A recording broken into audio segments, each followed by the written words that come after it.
Você já parou para pensar que a sua empresa pode estar pagando impostos a mais? O nosso sistema tributário é bem complexo e é comum as empresas pagarem mais do que o devido. Saiba que é possível recuperar os valores dos últimos 5 anos e reforçar o seu caixa. A Fortus Tax é especialista no assunto e já ajudou muitas empresas nos seus 18 anos de atuação. E o mais importante, você só paga pelo serviço depois que o dinheiro estiver na sua conta. Fortus Tax. Pagar o justo é o nosso forte.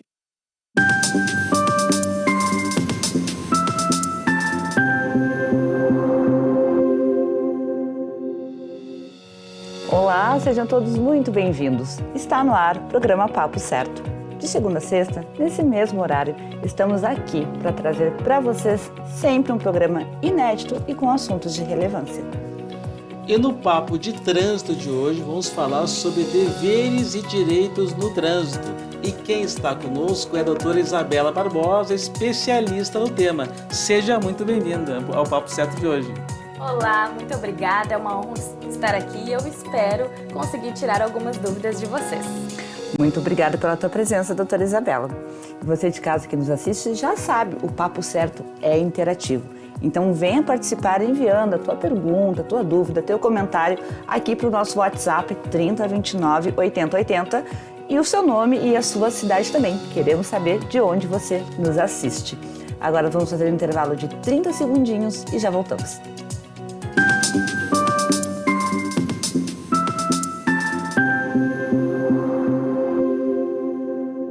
Tá difícil encontrar o profissional certo para a sua empresa? Precisa de alguém detalhista para aquela vaga no financeiro? Quem sabe um criativo para o marketing? Ou ainda, alguém focado em resultados? A Fortus RH utiliza técnicas de seleção e processos estruturados, realizando entrevistas, aplicando provas e testes específicos. Tudo isso para buscar a pessoa certa para a vaga certa. Fortus RH. Conectar pessoas é o nosso forte.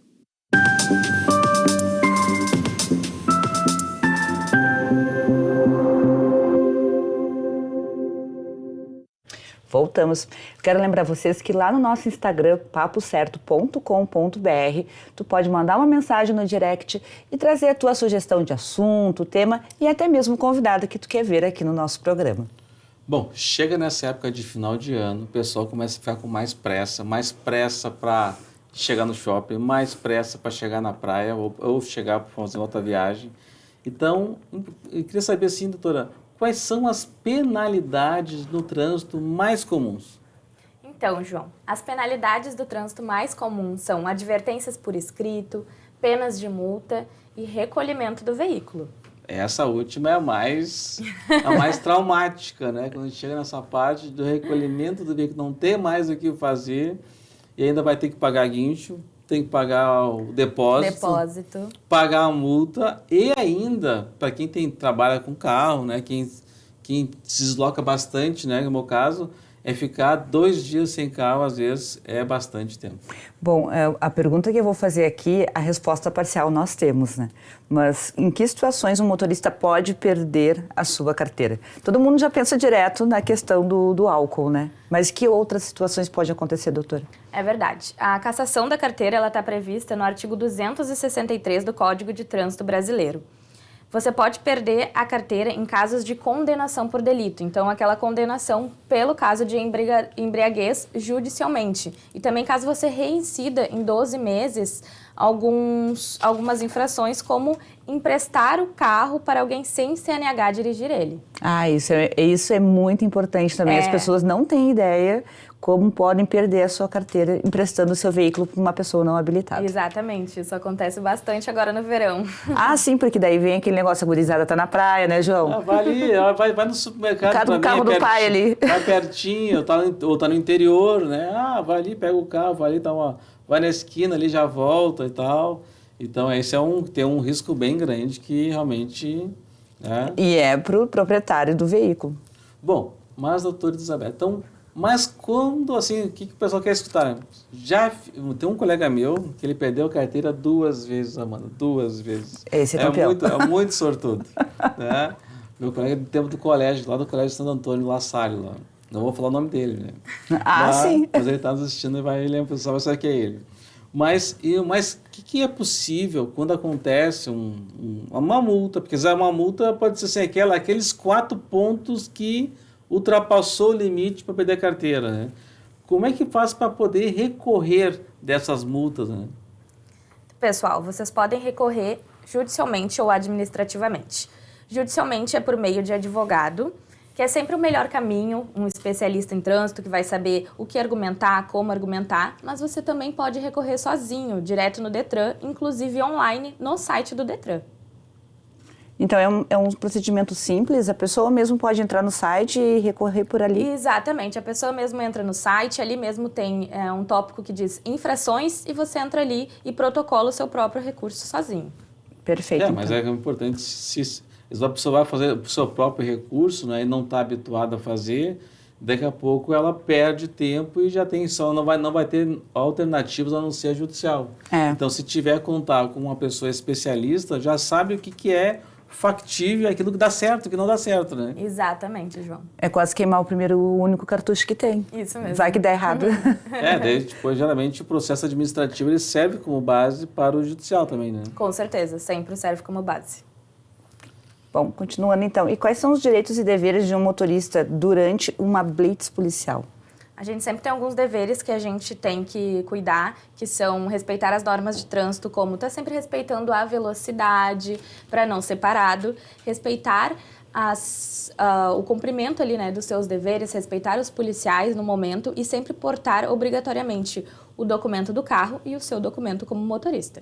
Bom, hoje, como a gente não tem mais o verdinho, como gosta de falar o nosso colunista, o João Aurélio, então sempre também ter no celular esse documento, né, uma foto ao menos, porque até o João Aurélio ele sempre recomenda que seja impresso. Uma foto, né? Não, impresso, né? Quem seja impresso, que te se precisar, porque acontece, se tu ficar sem sinal, se te parar numa estrada que não tem sinal, nem mesmo a polícia também tem sinal para poder fazer. E aí, como é que tu vai provar que tu tem carteira e que tu tem documento do carro? Exatamente. É sempre bom até tu baixa o aplicativo, dá um print ali, né? Deixa na tua galeria, só por precaução. É verdade, faz toda a diferença. Bom, doutora, e quais são as regras específicas para os ciclistas e pedestres? Até esses dias eu estava caminhando na calçada e quase fui atropelado por uma bicicleta. Né? A pessoa estava... Às vezes, tem muitos entregadores hoje também que trabalham de bicicleta, né? E o pessoal está sempre na corrida, né? E às vezes em cima da calçada ele está na pressa para entregar, para fazer mais entregas possíveis, né? Que é o trabalho dele, inclusive, né? Mas também pode colocar em risco os pedestres, né? É verdade, é uma pergunta muito interessante, porque o Código de Trânsito Brasileiro, ele não é só para veículos motorizados, ele tem deveres para os pedestres e ciclistas. Os pedestres, eles têm sempre que atravessar na faixa de pedestres, sempre cuidar se o sinal está vermelho, olhar os dois lados da via, sempre, então, precaver. Já os ciclistas, eles também têm os deveres de, sempre que tiver ciclovia, andar obrigatoriamente nas ciclovias, andar nas calçadas somente se tiver sinalização autorizando e sempre que eles estiverem em grupos, eles devem andar em fileira, nunca lado a lado. Até que em Porto Alegre, no penúltimo, não sei quantos temporais já tiveram aqui hoje, esse ano no Rio Grande do Sul, né? E também aqui na capital, que as faixas ciclistas ali na Avenida Ipiranga foram interditadas, né? Porque caíram uma parte ali, estão interditadas. Então, a prefeitura extraordinariamente liberou o trânsito de bicicletas nas calçadas, né, ali na Ipiranga. Né? Isso mesmo, João. Elas estão interditadas e daí, então, para a segurança também dos ciclistas, né? Então, com uma exceção aí. Bom, agora, quando já estamos para o final do ano, né, já mês de dezembro, e o pessoal vai naquela festinha da empresa, se reúne com os amigos, acaba bebendo um pouquinho a mais. Quer dizer, na verdade, não pode beber nada e dirigir, né? Mas... Vai de aplicativo, vai de aplicativo, né? Mas quais são as penalidades associadas, doutora? A embriaguez ao volante, ela é uma infração gravíssima, gente. Ela é crime, tá? Tá prevista no artigo 306 do Código de Trânsito Brasileiro. Pode te gerar uma detenção de 6 meses a 3 anos, pena de multa e recolhimento do veículo. E tem a questão de se for preso, né? Tem a fiança, né? Exatamente. E a fiança tem quanto mais ou menos hoje? Depende, na verdade, assim, fica a critério do delegado arbitrar. Então, no momento que você é preso em flagrante, o delegado pode vir a arbitrar a fiança Então, por isso que é bom também sempre chamar um advogado para lhe acompanhar, para ser feito o arbitramento correto dessa fiança. Bom, uma coisa também importante, o pessoal de casa está nos assistindo, todos nós sabermos, né? Quando nós somos abordados por numa fiscalização, quais são os nossos direitos? Nós temos os deveres, comentasse antes, de respeitar, né? de aportar a documentação, mas quais são os nossos direitos, né? O que é garantido para quem está sendo fiscalizado naquele momento, que é importante saber, né? Muito bom, João. Assim como nós temos os nossos deveres, nós temos os nossos direitos assegurados, que são sermos respeitados, sabermos o motivo por que estamos sofrendo essa fiscalização e perguntar a identificação dos agentes que estão nos fiscalizando. Além disso, é importante lembrar que a gente sempre pode se negar a realizar o bafômetro. Mas se negar, daí já tem uma chance... É aquilo, né? Você se nega, não produz prova, mas também não tem prova. Mas existe uma avaliação, né, que o policial ele faz e depois ele relata se a pessoa ela estava em condições que aparentava ter embriaguez ou não. Exatamente. Isso também acontece, não é, doutora? Exatamente. A prova da embriaguez não é somente o bafômetro. Eles fazem um relatório escrito em que eles atestam se os sentidos da pessoa, a coordenação motora, estavam prejudicadas ou não. Até uma vez, né, que eu fui numa jantar e tomei uma cervejinha, mas fazia tempo já, eu comi bastante e fui parado no blitz e fui muito bem atendido pelo fiscal de trânsito, muito educado e tal. Mas daí ele entendeu que eu deveria fazer o bafômetro, eu fui fazer o bafômetro, né?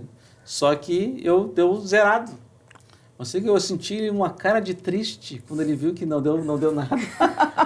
Mas ele foi muito bem educado. Mas no momento que eu fiz e que não deu nada, eu vi que senti no ar assim, um semblante de tristeza nele. Certo, ele pensou assim, agora eu vou pegar esse cara, não deu certo. Continuando aqui. Doutora, em que situações é possível contestar a perda da carteira ou a suspensão, enfim?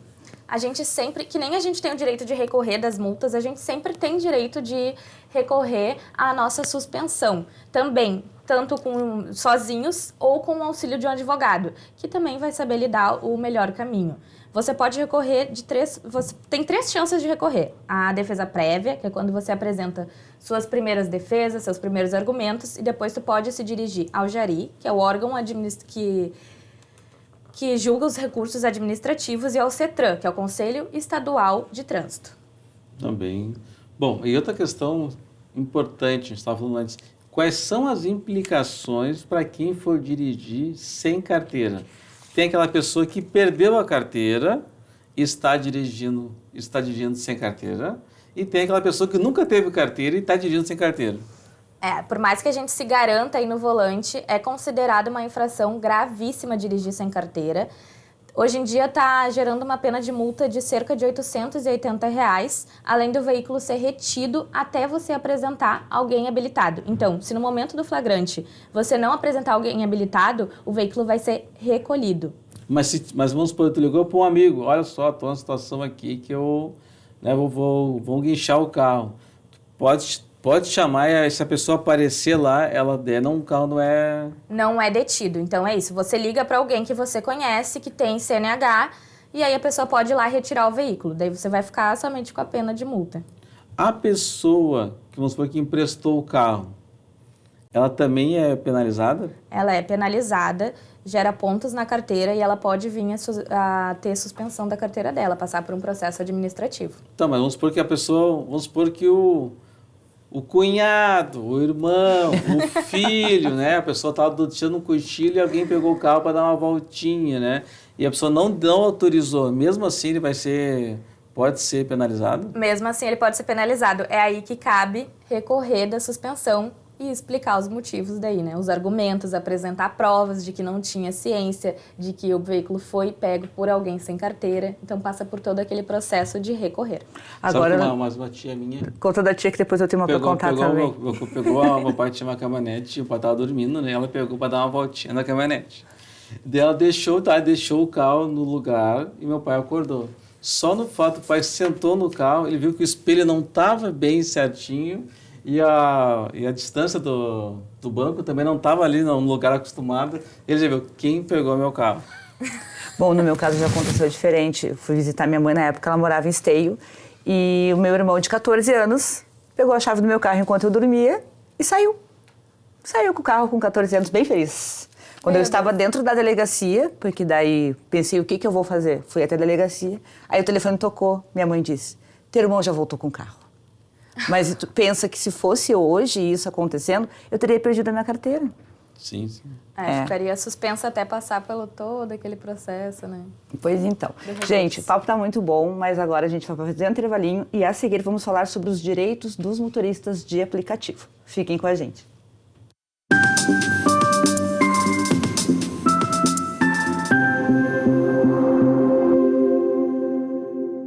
Tal ganhar o prato do seu acompanhante. Com esse app você compra um e ganha um. Simples assim. Vale também para ingressos e hospedagens. De Gramado para o Brasil, o Prime Gourmet traz experiências incríveis para você. Baixe o app grátis e assine quando for usar. Já somos mais de 500 mil aproveitando esse guia gastronômico e turístico. Faça parte desse clube também. Para o cliente, economia e experiências em dobro por um ano. Para o parceiro Prime, clientes selecionados. Uma forma elegante de utilizar descontos.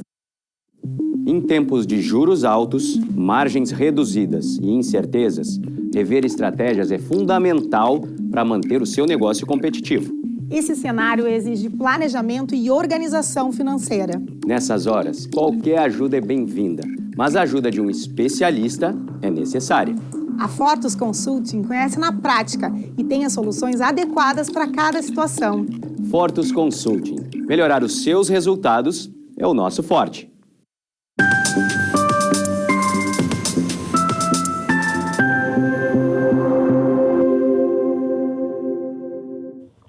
Voltamos. Quero lembrar vocês que o Papo Certo ele é transmitido aqui pela Ubra TV, no canal 48.1 e também através dos principais canais digitais, NET, Claro, Vivo, Tubarão e TVN. E também simultaneamente pelo YouTube e Facebook. E aproveita e já deixa aqui um convite para vocês se inscreverem lá no canal do Papo Certo. Bom, para a primeira pergunta, então, é sobre os motoristas de aplicativo, né? Se, às vezes, eventualmente, eles sofrem penalidades e tem lá o aplicativo bloqueado.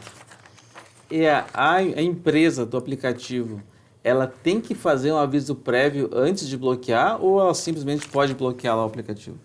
Então, Amanda, João, os motoristas eles sempre devem ser avisados pela plataforma com pelo menos 15 dias de antecedência. Eles têm que ter direito de corrigir a sua postura, receber a informação do porquê que a conta deles vai ser suspensa ou desativada para poder proceder com seus argumentos e corrigir aquilo que eles estão alegando que não está de acordo com as diretrizes da plataforma de aplicativo. Acho que é importante, pode ser às vezes, né, que a pessoa teve, acho que uma sequência de notas de avaliações ruins e que daí o aplicativo vai fazer suas formas de penalização daquele motorista. Então, ou pode ser que, às vezes, alguém fez uma denúncia infundada também, né? Na verdade, o que acontece bastante hoje em dia da suspensão das contas? Muitos cancelamentos por parte dos motoristas. Os motoristas veem que a quilometragem é muita, ou desistem da corrida e cancelam muito. Isso está gerando bastante suspensão. Só que daí a plataforma tem que avisar com antecedência os motoristas para que eles possam, então, manter ali o máximo que eles podem cancelar, né, por mês e para não ter a conta suspensa. O usuário ama isso, né? Tá lá, tá esperando, tá ali, tá quase chegando, cancelou. Às vezes até a pessoa, ele se passa do lugar, né? E para fazer a volta é tão grande que ele acaba cancelando às vezes, né? Só que aí tu fica ali esperando, né? E realmente acontece. Mas, doutora, a plataforma, ela tem a obrigação de informar o motivo do bloqueio? Sempre. Sempre tem que ser informado qual é o motivo. Assim como tem que ser avisado antes, tem que já vir um motivo do porquê tu está sendo bloqueado ou suspenso. Justamente para aquilo que eu já comentei. A pessoa poder corrigir o seu comportamento ou até argumentar, caso seja um bloqueio ou uma suspensão indevida. Não, mas é importante ter essa aviso prévio até para ele poder se corrigir. Tu está cancelando demais. Daqui a pouco ele pensava que podia cancelar quantas vezes ele quisesse, que não teria nenhum problema. Exatamente. Infelizmente, muitos acabam não lendo os regulamentos da plataforma, então não sabem que tem limites de cancelamento, varia de plataforma para plataforma. Então é sempre bom conversar, ler os regulamentos, e se tu está em dúvida quando tem uma suspensão, procura um advogado especialista para ele analisar o contrato, analisar se de fato você feriu alguma regra ali do contrato que você assinou junto com a plataforma de aplicativo. Além do número de cancelamentos, doutora, quais seriam alguns outros motivos para suspensão ou bloqueio de contas? O que mais tem acontecido é investigação por antecedentes criminais e as avaliações baixas. Muitas avaliações baixas e negativas de quem pega dos passageiros pode gerar essa penalidade. Tem o pessoal que é bem exigente, né? É verdade, Tem o pessoal que é bem exigente. Tem. Né? Mas sabe que a Ford teve um cliente americano que prestava um serviço para a Uber e era um sistema de avaliação cadastral dos motoristas. Então, fazia todas informações públicas, né? Informações que estão na internet de forma pública. Esse aplicativo fazia em 5 minutos ou menos uma análise daquele candidato a ser motorista do aplicativo para aceitar ou não, conforme as informações que estão públicas na internet. Então, fazer essa avaliação prévia. Né? Interessante isso, João. Quero continuar por aqui, doutora. O motorista tem o direito de ter acesso aos dados que o Uber tem dele? Tem direito. Sempre que você tem dúvidas, o que eles têm de informações sobre vocês podem entrar em contato, tanto ali pelo chat, né? Vocês têm sempre um contato pelo chat do aplicativo, ou por e-mail que eles disponibilizarem, telefone, para vocês saberem até se os dados que eles têm de vocês são corretos ou não, porque pode acontecer, às vezes, até deles confundirem nomes. Tem casos de nomes iguais que confundem antecedentes criminais e você não tem. Então, é sempre, inclusive, bom você entrar em contato com a plataforma para saber quais são os dados que eles têm de vocês. Ô, doutor, também acho que, tu falou um pouquinho antes, mas geralmente as plataformas são muito assim por adesão, né? Num caso de uma suspensão, né? Um bloqueio da conta, né? Tem como recorrer isso via judicial, isso? Com certeza, João. A gente não só tem, como devem recorrer. Inclusive, se forem motivos que vocês não tiveram defesa prévia. Eu tenho tenho alguns clientes, na verdade, que acabaram não tendo esse direito de defesa prévia. Eles receberam a notificação já no dia que foram suspensos, ou até mesmo tem uns que vão entrar para fazer o aplicativo, que inclusive é sua única fonte de renda, né, muitas das vezes, e a sua conta já está bloqueada, sem explicações, sem direitos a você argumentar. Então, você tem um lugar na Carlos Gomes e talvez outros lugares da Uber, que você, por exemplo, que você pode ir pessoalmente lá para apresentar, saber o que está acontecendo, tentar argumentar com eles, ou por e-mail, para saber o porquê você foi bloqueado, argumentar que não foi devido esse bloqueio, essa suspensão, mas é todo um processo. Então, é sempre bom você procurar um advogado especialista para que ele entre com o recurso certo, todas as informações corretas e converse com as plataformas. Até porque o número de plataformas hoje disponíveis, acho que deu uma reduzida. Já teve outras que chegaram no Brasil, operaram por um tempo, depois não deu certo e fecharam. Então, cada vez reduz o número de aplicativos disponíveis, também para quem tem essa como a sua única fonte de renda, acaba num bloqueio desses, tendo um impacto financeiro na sua vida e da sua família de uma maneira abrupta, né? Exatamente, ficam sem renda e é a renda que mantém a casa, né? Às vezes é a única pessoa que está trabalhando na casa, que bota o dinheiro do aluguel, da água, da luz. Então, é muito importante vocês buscarem os seus direitos, recorrerem da suspensão e do bloqueio, caso tenha sido indevido e vocês não tenham tido direito de recorrer. E no caso de recorrer, doutora, demora muito tempo para sair o resultado, a deferência desse processo? Se for administrativo, eles costumam em 15 dias, 20 dias. Judicialmente, a gente nunca sabe, depende de como vai estar o andamento do processo, depende se a vara está com muitos processos. Então, realmente, sempre vai depender de caso a caso. Bom, eu tenho uma pergunta para ti, até porque eu sou mãe, e tenho certeza que muita gente tem curiosidade em relação a isso. Nos aplicativos, as crianças não têm obrigatoriedade de usar a cadeirinha? Ou tem? Como que funciona em relação de transporte de crianças? Na verdade, sempre o transporte da criança sempre tem essas regras. É muito importante a gente manter a segurança dos nossos pequenos. Eles sempre têm que andarem atrás e com cinto de segurança. Então, tem Ubers, inclusive, motoristas de aplicativos que não aceitam se a pessoa está com o seu bebê, com a criança, e não está carregando o seu bebê conforto, a sua cadeirinha, tá? Então, crianças com até 1 ano, bebê conforto, até 4 anos, cadeirinha, e até 7 anos, assento de elevação. Então, se você tem uma criança, mesmo que você não tenha carro, se você anda com aplicativos, compre o assento adequado e ande sempre para poder andar com essa criança em segurança e dentro da lei, e até mesmo para o motorista de aplicativo não sofrer uma penalidade. Porque nesse caso, se ele se recusar, daqui a pouco a pessoa vai fazer uma avaliação negativa dele, só que ele está preservando até a segurança do passageiro, Exatamente, que é a criança, né? Exatamente. E a sua, né? De ser penalizado, tomar uma multa, enfim. É que não é fácil também, sei que quem é mãe ou pai, né, que está saindo com a criança pequena, geralmente já tem uma mala para carregar, né, com todos os seus aparatos ali de fraldas e talcos, né, e pomadas, e roupinha extra, né? Sai com a casa junto. Eu tenho o Tomás de 1 ano e 10 meses, então sempre tem uma malinha dele. Então, se a minha esposa sair sozinha com ele e eles levar mais a cadeirinha, é complicado, né? A gente sempre brinca, né, que mãe de bolsa tem tudo, né? Bolsa de mãe, perdão. Mas é aquilo. A gente tem que garantir a segurança das nossas crianças. Então, é aquilo. Vai ser um pouco mais difícil. Pede ajuda ali pro motorista para pegar, encaixar a cadeirinha, carregar o bebê e a criança com segurança.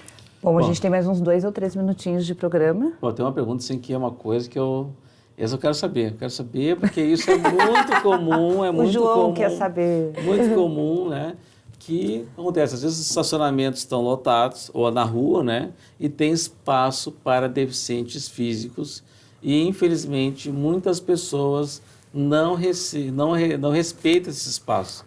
Seja para deficiente físico, seja para os idosos, né? E a pessoa chega lá e estaciona o seu carro. Quais são as multas, quais são as penalidades para essa pessoa que não respeita a legislação e não respeita essas pessoas que precisam de ter esse lugar privilegiado, né? Uma pessoa que está com um cadeirante, né? Uma pessoa mais idosa e tem que caminhar, às vezes, muito longe para chegar onde precisa, né? Uma pessoa que tem problemas de falta de ar e o tempo acabou. Já sei. Vamos deixar para a doutora responder lá no nosso Instagram do Papo Certo, gente. Vocês entrem lá para pegar a resposta, então, da doutora. Muito obrigada, Isabela, pela tua presença aqui conosco. Eu que agradeço. Muito obrigada. Então, eu quero agradecer ao pessoal de casa pela audiência, né? Não se esqueça de mandar suas perguntas. E é um prazer estar aqui novamente todo dia. Então, gente, na segunda-feira voltamos com mais um Papo Certo inédito para vocês. Até lá!